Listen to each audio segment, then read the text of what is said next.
पुणेकरांसाठी दिलासादायक बातमी. चारही धरणात 95% जास्त पाणीसाठा.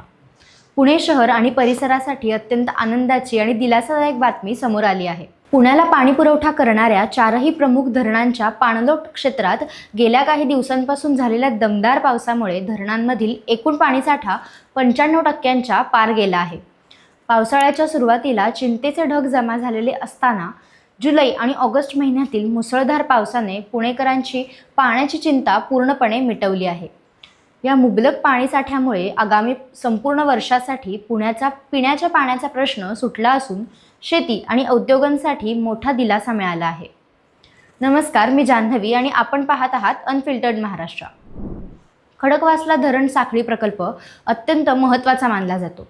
यामध्ये खालील 4 प्रमुख धरणांचा समावेश होतो. 1. खडकवासला धरण. हे धरण साखळीतील सर्वात शेवटचा म्हणजे सर्वात खाली असणारे आणि शहराच्या सर्वात जवळ असणारे धरण आहे. चारही धरणातून जमा होणारे पाणी शेवटी खडकवासला धरणात येते आणि तिथूनच पुढे शहराला थेट पाणी पुरवठा केला जातो. 2. पानशेत धरण. मुठा नदीच्या उपनदीवर बांधलेले हे एक मोठे धरण आहे.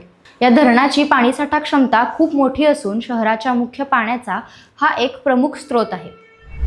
3. वरसगाव धरण. मोसे नदीवर वसलेले हे धरण साखळीतील सर्वात मोठे धरण मानले जाते.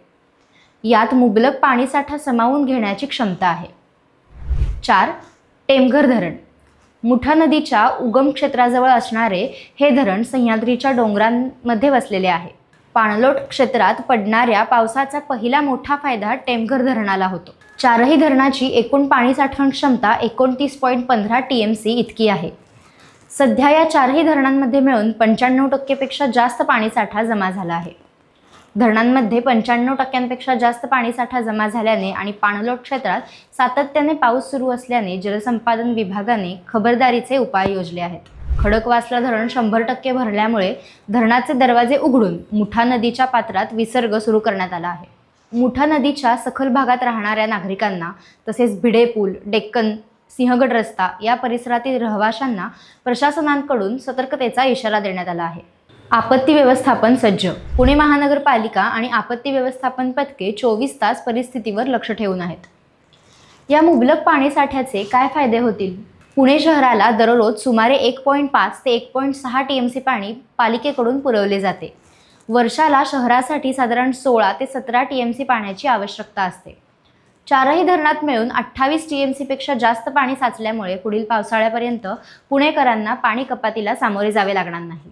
मुठा डाव्या व उजव्या कालव्याद्वारे पुणे जिल्हा, हवेली, दौंड आणि इंदापूर तालुक्यातील शेतीला सिंचनासाठी पाणी सोडले जाते. धरणे पूर्ण भरल्यामुळे शेतीसाठी आवर्तन सोडणे सुलभ होणार असून रब्बी आणि उन्हाळी पिकांना याचा मोठा फायदा होईल. 3. भूजल पातळीत वाढ. सततच्या पावसामुळे आणि विसर्गामुळे परिसरातील विहिरी, कूपनलिका आणि स्थानिक जलस्रोत पुनर्जीवित झाले आहेत. यामुळे ग्रामीण व निमशहरी भागातील भूजल पातळी कमालीची वाढली आहे. धरणांमधील पाणीसाठा 95%च्या वर पोहोचल्यानंतर जलसंपादन विभागाकडून खालील महत्त्वाच्या उपाययोजना राबवल्या जात आहेत. 1. पावसाचे प्रमाण आणि धरणात येणाऱ्या पाण्याचा वेग यावर सातत्याने लक्ष ठेवले जात आहे. 2.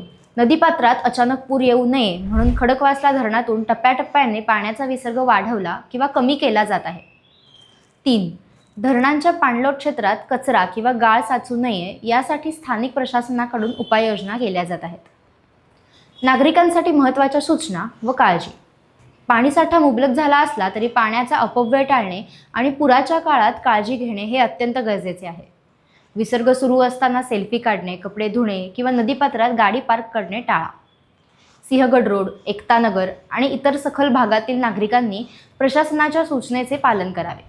पुण्याला पाणी पुरवठा करणाऱ्या खडकवासला, पानशेत, वरसगाव आणि टेमघर या चारही धरणांमधून 95%पेक्षा जास्त पाणीसाठा जमा होणे ही पुणेकर आणि संपूर्ण जिल्ह्यासाठी अत्यंत आनंदाची बातमी आहे. या पावसामुळे शहराच्या वर्षभराच्या पिण्याच्या पाण्याचा आणि शेतीचा प्रश्न सुटला आहे.